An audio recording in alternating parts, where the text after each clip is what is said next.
वो तो शुक्र है कि सारे देवी देवता हिंदुस्तान में जन्म लिए, वरना बीबियां कहती कि हमें लंदन वाले भैरव बाबा के पास दर्शन कराने लेके चलो।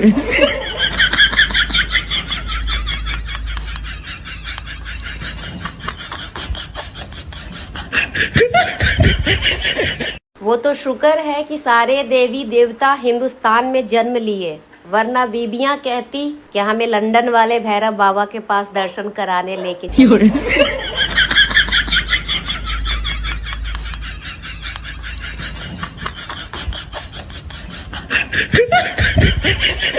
वो तो शुक्र है कि सारे देवी देवता हिंदुस्तान में जन्म लिए, वरना बीबियां कहती कि हमें लंदन वाले भैरव बाबा के पास दर्शन कराने लेके चलो।